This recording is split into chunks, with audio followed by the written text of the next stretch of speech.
వాస్తవాలకు భావాలకు మధ్య సంబంధం ఎప్పుడూ సంక్లిష్టమైనదే.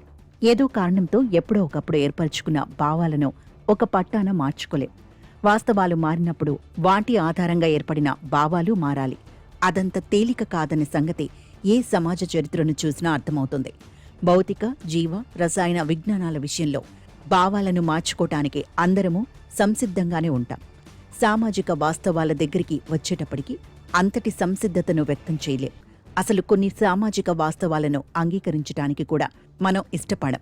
ప్రతిభ అనేది పూర్తిగా పుట్టకతో రాదని, దానికి మనం అనుభవించే సామాజిక హోదాలకు, లభ్యమయ్యే వెసులుబాట్లకు సంబంధం ఉందంటే కాదని చెప్పేందుకు ఆధునిక, సనాతన సిద్ధాంతాలు చాలా ఉన్నాయి. సమాజ కట్టుబాట్ల కారణంగా కొన్ని సామాజిక వర్గాలు వివిధ రంగాల్లో వెనుకబడి ఉన్నాయన్న విషయాన్ని అంగీకరించని పరిస్థితి నిన్న మొన్నటి వరకు ఉండేది. అట్లాగే కొన్ని సామాజిక వర్గాలు ఇటీవలి గణనీయంగానే ముందంజ వేస్తున్నాయంటే కాదని వాదించే పరిస్థితి ఉంది. మారుతున్న సామాజిక వాస్తవాలను పరిగణనలోకి తీసుకుని భావాలను సరిచూసుకోవటమూ, సరిదిద్దుకోవటమూ ఎంతో సంఘర్షణలతో కూడుకున్నది.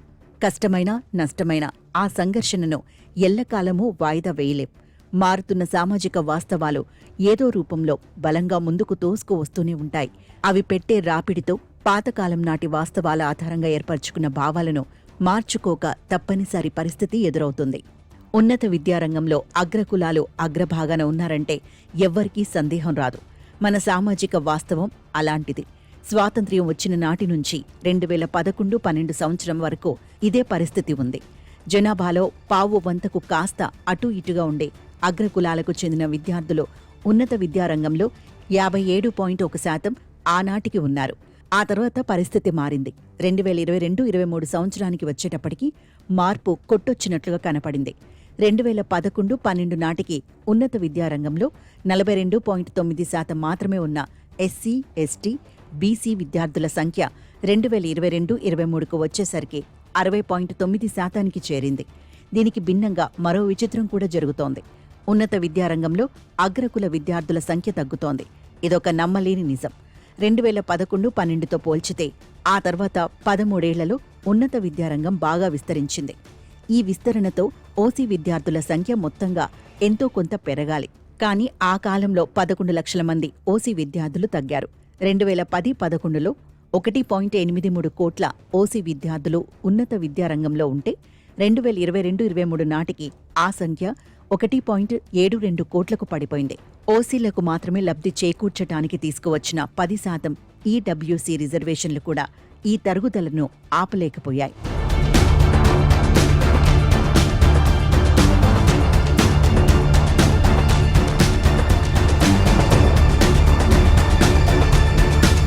ఉన్నత విద్యారంగంలో మార్పులు ఆషామాషివి కావు. సమాజంలో మారుతున్న బలాబలాలకు ఉన్నత విద్యారంగం ఎప్పుడూ బలమైన సూచికగానే ఉంటుంది. విద్యారంగానికి తోడు ఉద్యోగరంగంలో కూడా సామాజిక వర్గాల వారి ఖచ్చితమైన గణాంకాలు సేకరించినప్పుడు ఇప్పటికే వచ్చిన మార్పులు, సమీప భవిష్యత్తులో రానున్న మార్పులు స్పష్టంగా తెలుస్తాయి. ఇప్పటికైతే ఉద్యోగాల గురించి దేశవ్యాప్త సమాచారం లేదు. ఉన్నత విద్యారంగం గురించి మాత్రం అటువంటి సమాచారము, దాని విశ్లేషణ అందుబాటులో ఉంది. ఉదయ్పూర్లోని ఇండియన్ ఇన్స్టిట్యూట్ ఆఫ్ మేనేజ్మెంట్కు సంబంధించిన సెంటర్ ఫర్ డెవలప్మెంట్ విభాగం కేంద్ర విద్యాశాఖ ఏటా ప్రచురించే నివేదికలను విశ్లేషించి మారుతున్న సామాజిక చిత్రాన్ని మనకు అందించింది. కేంద్ర విద్యాశాఖ ప్రచురించే నివేదికలు ప్రజలకు అందుబాటులో ఉంటాయి కాబట్టి ఐఐఎంకు చెందిన 3 అధ్యాపకులు వెంకట్రామన్ కృష్ణమూర్తి, త్యాగరాజన్ జయరామన్, దీనా బెనర్జీలు అంకెల విషయంలో చాలా జాగ్రత్త వహించారు.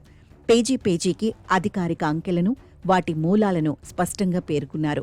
13 ఏళ్లలో దేశంలో రిజర్వేషన్ల శాతాల్లో పెద్దగా మార్పులు రాలేదు. వాటిని పెంచడానికి వివిధ రాష్ట్ర ప్రభుత్వాలు చట్టాలు తీసుకువచ్చినా అవి కోర్టుల జోక్యంతో అమలు కాలేదు. ఈశాన్య ప్రాంతాలు, తమిళనాడు లాంటి 1-2 పెద్ద రాష్ట్రాలు మినహా ఎస్సీ, ఎస్టీ, బీసీ వర్గాలకు 50% రిజర్వేషన్లు అమలవుతున్నాయి. అంటే ఉన్నత విద్యారంగంలో ఎస్సీ, ఎస్టీ, బీసీ వర్గాల విద్యార్థుల ఎదుగుదలకు ఆర్థిక పరిస్థితుల్లో వచ్చిన మార్పులే ప్రధాన కారణంగా చెప్పుకోవాలి. 50% రిజర్వేషన్లు పక్కాగా అమలయ్యే ప్రభుత్వ ఎయిడెడ్ ఉన్నత విద్యా సంస్థలకే ఈ ఎదుగుదల పరిమితం కాలేదు. ప్రభుత్వ సహాయం లభించని ప్రైవేట్ రంగంలోని విద్యాసంస్థల్లోనూ అది స్పష్టంగా కనబడుతోంది. ప్రభుత్వ ఉన్నత విద్యా సంస్థల్లో ఎస్సీ, ఎస్టీ, బీసీ విద్యార్థుల సంఖ్య 62.2% ఉంటే ప్రైవేట్ రంగంలో అది 60% నమోదైంది. పోనీ ఈ వర్గాల విద్యార్థులు సంప్రదాయక కోర్సులైన బీఏ, ఎంఏ, బీకాం లాంటి వాటికే పరిమితమైతే దాన్ని ఒక రకంగా వెనుకబాటుగానే పరిగణించొచ్చు. కానీ పరిస్థితి అలా లేదు.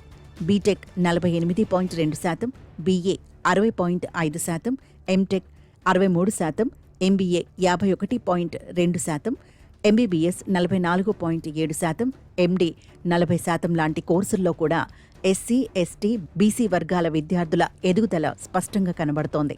సాంకేతిక, వైద్య మేనేజ్మెంట్ కోర్సుల్లో చేరికల సగటు ప్రగతి రేటు ఇతర కోర్సులతో పోల్చితే ఎక్కువగా ఉంటుంది. మున్ముందు ఈ కోర్సుల్లో కూడా ఈ వర్గాల విద్యార్థులు ఓసీ విద్యార్థులతో సమాన స్థాయిని సాధించడం కష్టం కాదు. కొన్ని రాష్ట్రాల్లో ఇప్పటికే దాన్ని సాధించారు. ఇక ఓసీ కేటగిరీ విద్యార్థుల సంఖ్య ఉన్నత విద్యారంగంలో తగ్గిపోవటం చాలా రాష్ట్రాల్లో జరుగుతోంది. దేశంలో రాష్ట్రాలు, కేంద్రపాలిత ప్రాంతాలు 36 ఉంటే 23 చోట్ల ఈ తగ్గుదల కనిపిస్తోంది. 2 ఏళ్లకు సంబంధించిన గణాంకాలను విశ్లేషిస్తే కొన్ని రాష్ట్రాల్లో పరిస్థితి అనూహ్యంగా ఉంది. తమిళనాడులో ఇంకాస్త ముందుకు వెళితే తగ్గుదల తీవ్రత స్పష్టంగా కనబడుతుంది. 2010-11లో అక్కడ ఉన్నత విద్యలో ఓసీ విద్యార్థులు 8,51,839 మంది ఉంటే 2021-22 నాటికి ఆ సంఖ్య 5,61,978కి పడిపోయింది.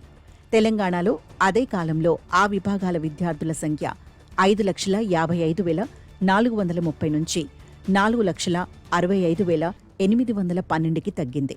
ఆంధ్రప్రదేశ్ పరిస్థితి కూడా ఇంచుమించు అలానే ఉంది. అక్కడ విద్యార్థుల సంఖ్య 7,12,663 నుంచి 6,20,159లకు పడిపోయింది. కర్ణాటకలో 1,06,739 మంది విద్యార్థులు తగ్గిపారు. కేరళలో ఈ తగ్గుదల 11% ఉంది. బహుశా ఈ వర్గాల జనాభా రేటు గణనీయంగా తగ్గటం కూడా దీనికి ప్రధాన కారణం కావచ్చు. రాష్ట్రాల మధ్య అసమానతలు మన దేశంలో కొత్త కాదు. ఇవి ఎంతో కొంత విద్యారంగ అభివృద్ధిలోనూ కనబడటం సహజం. ఎస్సీ, ఎస్టీ, బీసీ విద్యార్థుల ఎదుగుదలను ఉన్నత విద్యారంగంలో గణనీయంగా తగ్గించే పరిస్థితిని కలిగించని రీతిలోనే అవి ఉన్నట్లుగా గణాంకాలను చూస్తే అర్థమవుతుంది. 17 రాష్ట్రాల్లో ఈ వర్గాల విద్యార్థులు 3/2 కాస్త పైగా ఉండటమే ఇందుకు నిదర్శనం. మరో 8 రాష్ట్రాల్లోనైతే 4/3 పైగా ఉన్నత విద్యారంగంలో నమోదయ్యారు. ఇక తమిళనాడులో 83%, తెలంగాణలో 70.8%, ఆంధ్రప్రదేశ్లో 67.9%, కర్ణాటకలో 68.5% చొప్పున విద్యార్థులు ఉన్నారు. కేరళలో మాత్రం ఈ వర్గం విద్యార్థుల సంఖ్య 48.5%కి మించలేదు.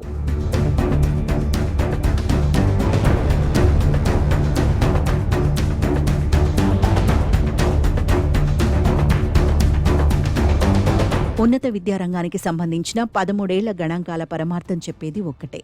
ఎస్సీ, ఎస్టీ, బీసీ విద్యార్థుల ప్రగతి ఇక ముందు కూడా అదే స్థాయిలో ఉంటే 2027-28 నాటికి ఉన్నత విద్యారంగంలో వారి సంఖ్య 3/2 మించిపోయే అవకాశం ఉంటుంది. ఇక 2035-36 నాటికి 4/3 మించొచ్చు. అంటే రిజర్వేషన్లలో ఎటువంటి మార్పులు లేకుండానే ఎస్సీ, ఎస్టీ, బీసీ విద్యార్థులకు ఉన్నత విద్యారంగంలో వారి జనాభా దామాషాకు అనుగుణంగా ప్రాతినిధ్యం లభిస్తుంది. ఇది ఆశించిన విధంగా సాకారమైతే దీన్నొక నిశ్శబ్ద సామాజిక విప్లవంగానే పరిగణించొచ్చు. 1980ల తర్వాత ఉత్తరాదిన చట్టసభల్లో బీసీల ప్రాతినిధ్యం పెరగటాన్ని నిశ్శబ్ద విప్లవంగా ప్రముఖ రాజకీయ విశ్లేషకుడు క్రిస్టోఫ్ జెఫ్రలోట్ చేసిన వ్యాఖ్యానానికి సార్థకత ఉందనుకుంటే దీన్ని ఆ విధంగానే చూడక తప్పదు. అయితే స్థూల చిత్రాలు, స్థూల సంఖ్యలు నిర్దిష్ట వాస్తవాలను, నిర్దిష్ట చిత్రాలను ప్రతిఫలించలేవు. ఎస్సీ, ఎస్టీ, బీసీ కేటగిరీల్లో నిర్దిష్టంగా ఎవరు ఉన్నత విద్యారంగంలో ఎదుగుతున్నారో పరిశీలిస్తే కఠోర ఆర్థిక సత్యాలే కళ్ల ముందు కనపడతాయి. ఆర్థికంగా ఉన్నత స్థితిలో ఉన్న కులాలు, అందులోనూ పై వర్గాలే ఇంకా పైకి ఎదుగుతున్నాయి. దీన్ని దృష్టిలో ఉంచుకుని ఐఐఎం విశ్లేషకులు ఎస్సీ, ఎస్టీ, బీసీ వర్గాల్లోని అందరికీ ఉన్నత విద్యా అవకాశాలు సముచితంగా అందాలంటే విధానపరమైన మార్పులు చేపట్టాలని సూచించారు. ఇప్పుడున్న పరిస్థితిని చెప్పటానికి జస్టిస్ రోహిణి కమిషన్ పరిశీలనలో వెల్లడైన కొన్ని విషయాలను స్పష్టంగా పేర్కొన్నారు. రోహిణి కమిషన్ 1,30,000కు పైగా ఉద్యోగాల ఎంపికను, విద్యారంగ ప్రవేశాలను విశ్లేషించింది. 25% కులాలకు చెందిన వారి 97% ఉద్యోగాలను, విద్యారంగ ప్రవేశాలను దక్కించుకున్నారు. 37% కులాలకు 0 ప్రాతినిధ్యం లభించింది. 994 కులాలకు కేవలం 2.68% ఉద్యోగాలు, ప్రవేశాలు దక్కాయి. ఏ రాష్ట్రాన్ని తీసుకున్నా ఇదే పరిస్థితి కనబడుతుంది. రిజర్వేషన్లలో అధిక ప్రాతినిధ్యం పొందిన కులాలు వర్గీకరణకు, సంపన్న శ్రేణుల మినహాయింపులకు ఒక పట్టాన అంగీకరించవు. అందుకే మారుతున్న వాస్తవాలను నిరాకరిస్తాయి. ఏ కోణం నుంచి చూసినా ఉన్నత విద్యారంగంలో వస్తున్న మార్పు ప్రగాఢమైంది. ఎస్సీ, ఎస్టీ, బీసీ వర్గాల విద్యార్థులకు 4/3 సీట్లు దక్కటం ఖాయంగా కనబడటం, గిడసబారిన సూత్రీకరణలకు, పడికట్టు భావాలకు అతీతంగా జరుగుతున్న సామాజిక పరివర్తనకు ఒక గట్టి సూచిక. ఆ వాస్తవ గమనాన్ని మరింతగా లోతుగా విశ్లేషిస్తే 1990లో మొదలై ఇప్పటికీ మారని నినాదాలను, భావాలను, రాజకీయాలను ప్రశ్నించే పరిస్థితే ఎదురవుతుంది. పాత భావాలతో కొత్త వాస్తవాలను విస్మరించటం వల్ల అది కాస్త ఆలస్యం కావచ్చు, కానీ దాని అనివార్యతను మాత్రం ఆపలేం.